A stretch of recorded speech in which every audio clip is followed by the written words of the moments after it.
له مقاليد السماوات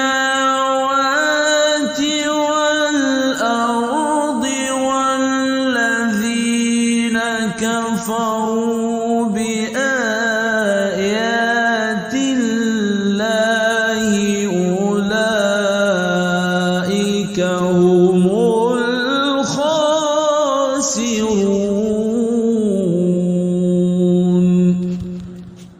قل